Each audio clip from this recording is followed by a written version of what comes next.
Hello, my name is Victoria Valenzuela, and I'm the Vice President of Events for Colorado FCCLA. This video is in connection to Colorado FCCLA's Road Trip Guide Pinterest board that uses this year's Program of Work theme to give FCCLA members and their families the ability to strengthen their bond, live healthy lifestyles, and have fun on a budget. Tatiana Medina, the Vice President of National Programs, and I will be creating videos that address the guide's 4 focuses: mapping out, discovering, bonding, and keeping on track. We've decided to create these videos in order to go more in depth and make it easy for anyone to embark on the road trip of a lifetime. This video will go over 3 main steps for mapping out your Colorado road trip. This includes financing, navigating, and packing. Get your finances in gear. There are 3 things to keep in mind when dealing with your finances before and during a road trip. First is before you go on a road trip, you must make sure that all your payments are dealt with or arranged so that there's no reason to worry about them on the road. Second, it is easy to keep track of things if you make a travel budget for each day, week, or month that you are staying in Colorado. And then third is once you have your travel budget, you can either keep track of that budget by filling out planning sheets or by utilizing free budget apps, which are 2 pins that you can find on Colorado FCCLA's Road Trip Guide Pinterest board. Before you've arrived, there are several options for navigating while you're on your road trip. These options include a GPS, an application, and an actual map. We're going to go over the pros and cons for each of these options so that you can determine for yourself which one is the best option. So the first one is a GPS. There are many pros and cons to using a GPS, just like app and actual map. For pros, it is not as dependent on Wi-Fi.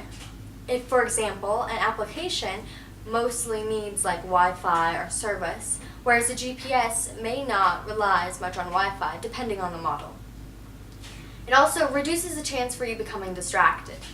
Since GPSs are usually farther away, sometimes they speak to you, and they're also not like grabbable and reachable and like can hold in your hand most of the time, then you most likely won't become distracted with it just right there and you having to pick it up and look at it like a phone with an app.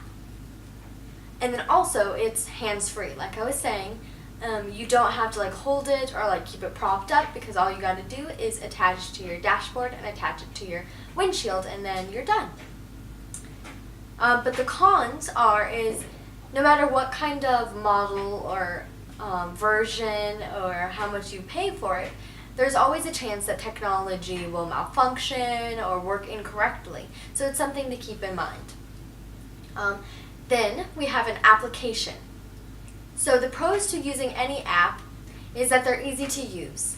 Apps are made for everyone and anyone so that you don't have to worry about trying to figure out the technology. And most people nowadays have phones or technology, so it is that option is available for many.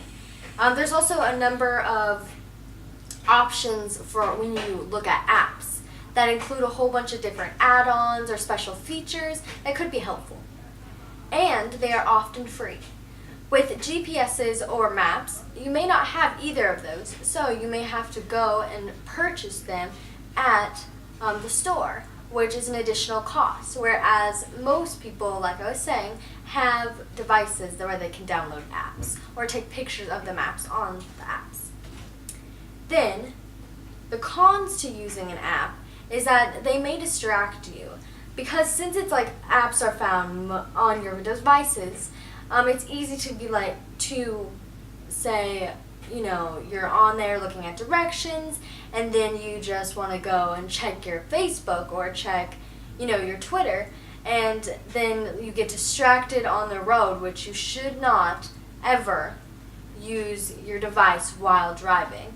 So it's important, to keep that in mind if you are going to use an app, that you must have someone there to help read the directions, or you must have it like to the side and speaking to you so that you don't have any distractions. Also, it has a heavy reliance on Wi-Fi and data.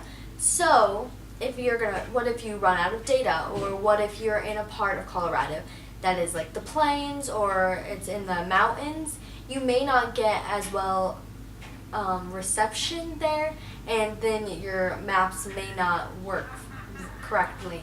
So that's something to keep in mind, because you don't want to be left kind of stranded in the middle of nowhere in Colorado. So it's important also to have a backup. So maybe you'll bring a map, or you have a GPS that doesn't rely on Wi-Fi. That'd be helpful if you choose the app option. Also, sometimes apps can be inaccurate. I know whenever I travel just a simple place like to Denver, a new place in Denver, then I'm always like nervous that I'll get my maps and they'll do something incorrect, and then we'll be led somewhere way different. So, you always have to keep that in mind too, especially if you're going farther into like an even newer place, whereas Denver, I've been there many a time, so it's not like we would totally get lost, and it's in the city. So, easier like to get directions and things, whereas if you're in the middle of nowhere, it's hard. And then our last option is an actual map. So the pros to using an actual map is that there's more interaction between you and the passenger, which is great because everything that you should do on a road trip kind of exemplifies like family and strengthening bonds and becoming closer to one another. So having that device you can still connect to one another, but sometimes devices it breaks us apart. We live in a different society today that it's normal to just be on your phone, even when we're like together, like talking, even at the table and things like that. So actual map would take away that whole technology element. Yeah. So that's the second one.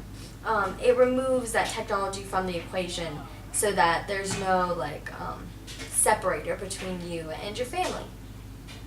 And then another pro is that you'll be able to hone your mapping reading skills, which can be useful in a variety of settings, and also just super a good skill to have, being able to read a map.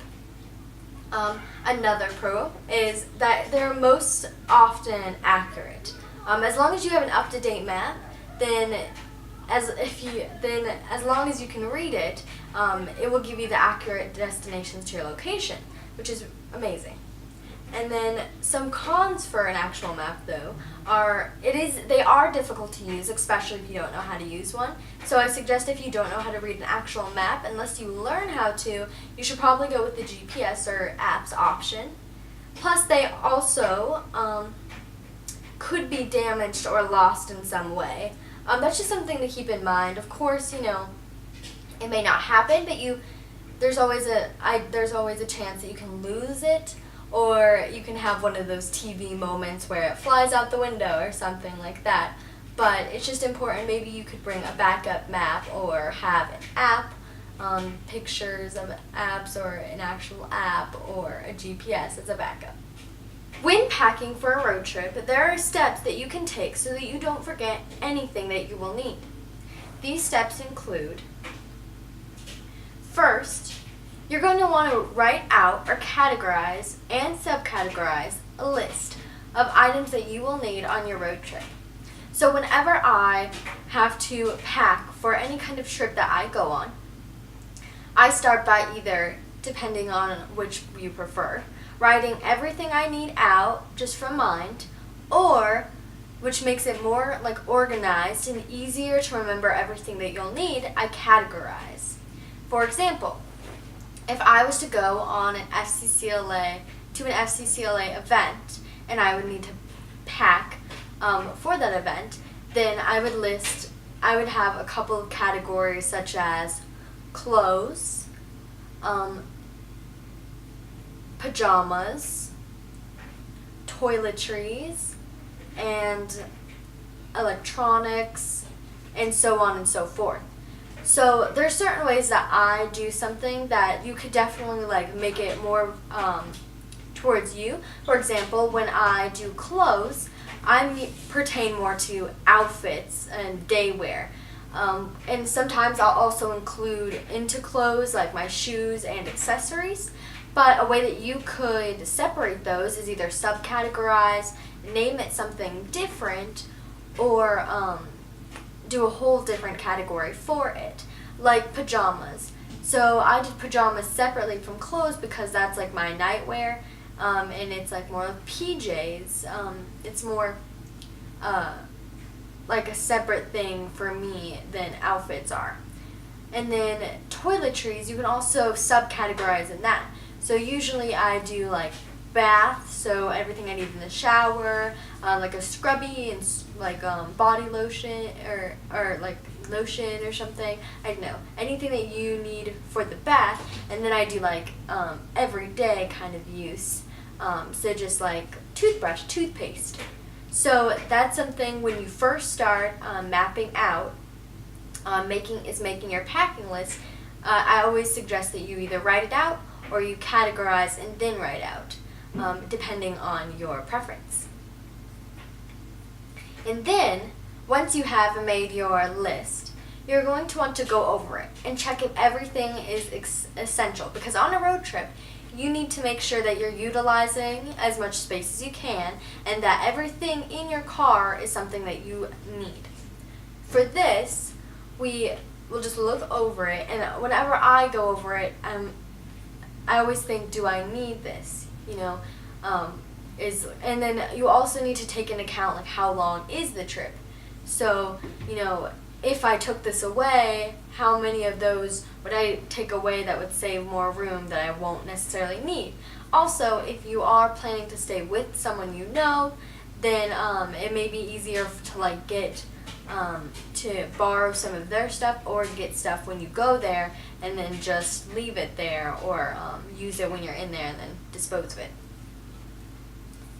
And once you've made sure that you have double checked your list, then you are ready to get every single thing out and arrange it so that you see all of your stuff in front of you, which will help you, because once you have everything out, then you are going to do triple check. So you're going to see if everything you need laying out is what is essential and what you need for your road trip. Also, it will determine what you need to go purchase or buy later. So once you've done that and you determine that you haven't packed too much and that you need everything that is arranged either on your bed or on the floor, depending where you're at, but usually I arrange everything on the floor and then I'll pack it in.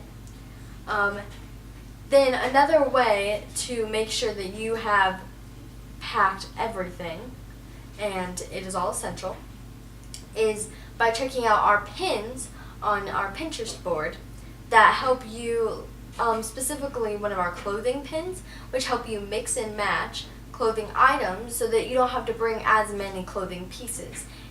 Then you can use like the same shirt but in a different combination of outfits so that you don't have to bring your whole wardrobe compared to a few like shirts and a few bottoms. And then once you have triple checked all the items that you are bringing, it's time to organize them by need and then take advantage of all space. So when it comes to a road trip, there are certain things that should be put on top or put for easy access. For example, if you're bringing a cooler of some kind that has water or has snacks, that should definitely be on top. But since it can't be on top because it may be too heavy, I suggest to the side of the trunk and then like on top-ish. So if there's anything you put under it or just a couple things over the top of it. But by organized by need, you can put clothes on the bottom because you don't necessarily need those right away until you are staying somewhere on your road trip. So clothes on the bottom, and then snacks, food, and then everything that you need, like activities, on the top so that you can grab and put back very easily, which is very important when you're on the road because you don't have much time to stop and park all the time, so you must be able to grab it really quick. And then utilize all the space in your car. So you don't want to jam pack your car too much, but there is space like underneath the car seat, car seats, and then like kind of at the bottom of the car, like under people's feet, which you can still use as long as you don't pack too much stuff in there. But if you have smaller items, it will be good to like use those parts of your car so that you don't have to like jam pack your trunk. And then once you've utilized all space, you can even find ways to organize your car so that you can also add more space to it and make sure that everything is put in a place that is like you know where it is. So you can check our tips and tricks pin, which shows you ways to get like dollar store items and change them into ways to put stuff for your kids or for you so that you have easy access to them and that they're all organized in your vehicle. That was 3 steps to mapping out your trip. Hopefully you feel a little more confident about starting your journey. We encourage you to watch all of our videos and check out our road trip guide Pinterest board. Also, stay in tune with Colorado FCCLA by checking out our website, liking us on Facebook, and following us on Twitter and Instagram.